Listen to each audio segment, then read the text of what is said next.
TSM은 좀 깊은 팬층이 많은 팀이라서 그래 저 지더라도 그대로 있을 것 같아요. 그 팬들은.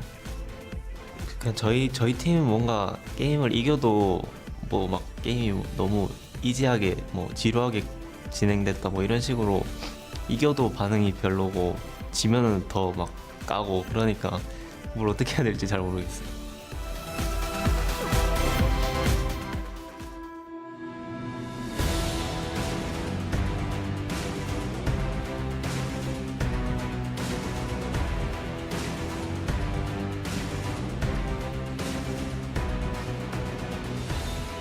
Welcome back to the 2014 League of Legends World Championship as I am joined here by Loco Doco after TSM beat Samsung White, bringing it back to 2-1. You just talked to the team. Talk me through their spirits after that fantastic win. Everyone's feeling really good because, I mean, we've shown that they're mortal, that they can be beaten. And we have beaten them in scrims before. And when we first came to Korea, we couldn't take a single game off them. And after we were able to take one game off them, we were able to beat them a lot more in scrims. And I feel like it's going to be the same way in the set. We've beaten them once, now we know we can do it again and again. Well, how will you specifically replicate that, knowing that they will take it up a notch probably in this next game again? Well, I'm praying hard that the Indian Mata tilts because they're known to be big tilters. And I know Mata personally, and I know he definitely can tilt. And if they could tilt a little bit, then maybe we can play off of that. And also, we have some really solid level 1s coming up. And we have a good idea on what we want to do in terms of picks, so I think we'll be fine. Think you'll be fine. You had some solid play already in this game. I saw you talking to Lustboy a lot. What does it mean for him knowing that he's here in front of his Korean crowd and he did so well? Oh my God, Lustboy got really, really hated on by the Korean fans at the end of his career when he was on Blades, so it means a lot to him and both me for him to actually show up in Korea. And a lot of Korean fans look down on players that go to NA, myself and Lustboy included, and it'd be really, really nice to show them that, you know, like, NA is really competitive too, and Koreans just don't go to NA because it's the end of their career. They go to NA because they like NA and they want to be able to play in NA. And we really want to show that NA can show up. Oh, you absolutely did here. Finally, how much did you prepare specifically for the fact that Samsung White might get overconfident in a situation? Because it seemed like you had that down. Well, going into the games, our prep was, okay, we win one game and then we'll take it from there. We didn't think of it as a best of 5. We took it as we have 3 chances to take off one game and then we'll take it from there. So we basically spent all our prep for this. Well, you guys got that game. Let's see where it goes from here. Thank you very much. As for now, let's go back over to the desk.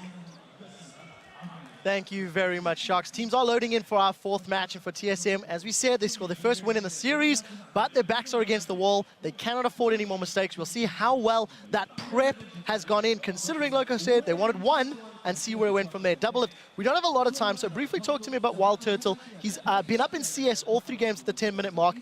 Obviously, the Twitch, pick in games 1 and 2 has a factor to play in that, but how's he performing? So the first 2 games, I would say that Twitch is the weakest laning AD carry right now who's in the meta. So it's unsurprising to me that he was able to get a lead against Twitch, against Imp, who is incredibly good in lane, but whatever. He had a really great matchup. It was Lucian into Twitch and then Corki into Twitch. This 3rd game, actually, though, Imp was playing Tristana into Lucian, and I think that matchup is a 50-50. So it was really surprising to see Turtle push that advantage from the early game. I see you smiling. Yeah, Crabbo doesn't believe. You don't believe it's a 50-50. I think it's a 50-50. Normally, I love to hear you guys talk, but as I said, the players are getting ready. I just very quickly want to highlight one more point. None of these games have gone longer than an average of 28 minutes in the 2 wins for Samsung White and the single win for TSM. Very briefly, Monte Cristo, Stompy games, is this going to be another stomp and why? Yep, well, it's going to be a stomp because I think White is going to have real picks this time. Well, Lokodoku is hoping for the tilt strategy. Yeah? Very brief. Well, he reads Reddit. Honestly, TSM needs an early game lead. Yes, if Samsung White just picks some good laners and then makes it past 15 minutes, they'll win this game. If they keep playing overconfident, then who knows? Well, early game is where it's at, ladies and gentlemen. We're going to head over to the caster desk for the start of game number 4. Guys, take it away.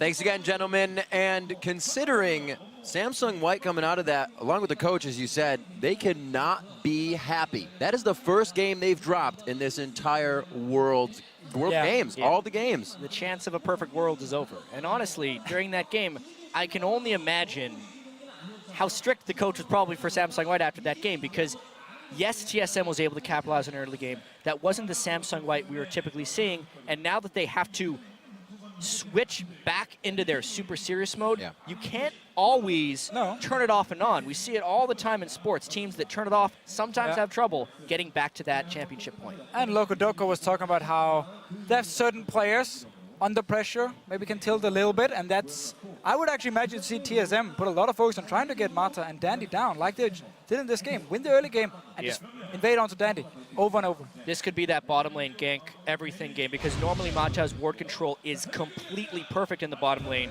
We'll see if he can do it again. Well, the story's about to be written for Game 4 here in picks and bans. They've been relatively the same across the board, if not exactly the same, and now with White back on the purple side, we'll see what TSM can grab right off the bat. Same start so far. Zillion has been banned in every game by Team Solo Mid, and Oriana has been banned in every game by Samsung White. Now, last time we had TSM on the blue side, they got Zillion, Rumble banned, and they banned Thresh away from Mata, even though, obviously, because he would take it in their first rotation for Samsung White here. They don't want to first pick Thresh, unless they want to get it for Mata here, but there's going to be other options for first pick. The first pick will be really curious whether they'll decide to go It is for, open now. Wow, TSM is the one who bans Rise, which tells me, yeah, they might Lee Sin be targeting or Thresh. Lee Sin or Thresh, exactly. One of those two should be the first pick, unless they want to go Maokai again. It didn't work for Dyrus in Game 2, where we had the Singe pick coming in from Looper against him. He couldn't really do anything. Wow. But that wasn't too much about the pick. The ban Maokai. All right, so they're basically telling Team Solo Mid now, decide Samsung White wants one of two. Yes, if you want Lee Sin or if you want Thresh, decide right now. You have 30 seconds. You do have a minute. I'm lying. Amazing felt pretty good with Jarvan last game. I wouldn't be too surprised to see Thresh here, and this opens up Samsung White to kind of do whatever they want here. They should take Lee Sin now. They have to get Lee Sin for Dandy. It's his main jungle pick. It's Amazing's main jungle pick. Not taking Lee Sin right here would be a big mistake in my opinion. The crowd knows it as well. On the side of White, and a blind pick. Yasuo coming in for Pawn. He's no stranger to the blind pick. And this is a combo we have seen a lot, where people will early pick Lee Sin and then they can take a blind Yasuo, because combined you have one of the strongest 2v2 setups in the game. Fights around the mid lane, late game fights in a split push where Lee Sin joins in with the Yasuo, sets up his ulti with the kick, are so strong. Many of the pro players often say you can't blind pick Yasuo unless you already have Lee Sin. Yeah, because he has Sonic Wave and stuff, so he can show where blind stuff is. Anyway, we have Amazing obviously picking Jarvan again.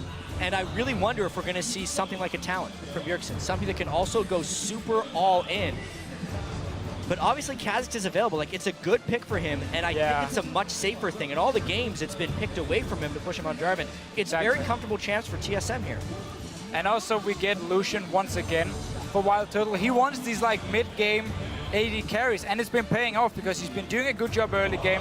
Once he gets the lead, Samsung White is gonna lane swap. I'm just calling it right now. With Braum, whenever they play Braum Twitch, they lane swap every single time, and Mata, he roams a lot.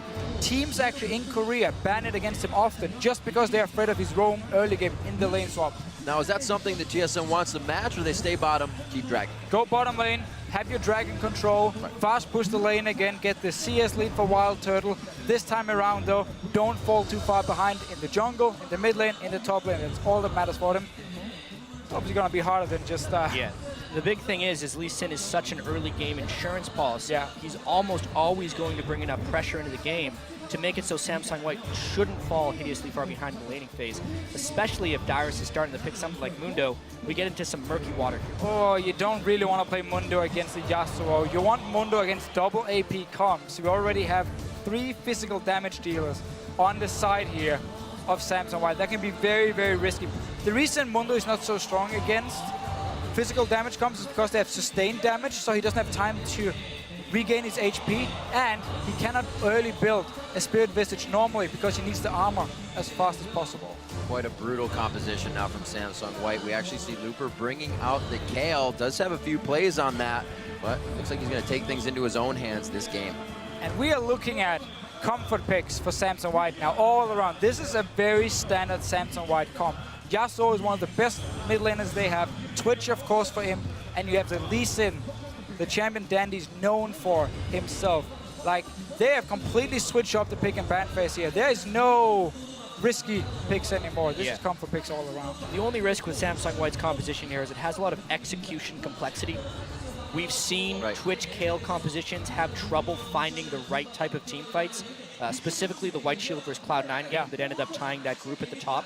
However, they bring a lot of initiation with the Lee Sin and the Braum, so Samsung White should be okay, but just timing the Kale ult with the Twitch open takes a lot of practice, and you have to be completely on point so it doesn't go terribly wrong. Exactly. Once you make one mistake with the engage, ulti is gone from Twitch, ulti is gone from Kale, and the other team will just disengage on you instantly. Bjergsen can pop a target very easily on Ari. Well, we'll see if Team Solomate can keep the mentality flowing. Samsung White obviously is going to come out firing in this game. We're going to be jumping into Game 4 now as this best of 5 is still underway. So head over to Twitter, lock in the team you think will come out on top. Send that hashtag TSM win or SSW win to @LOL Esports. We'll be checking out those votes later and calculating them through the game. It's been a TSM-driven vote as well as a TSM-driven crowd here, gentlemen.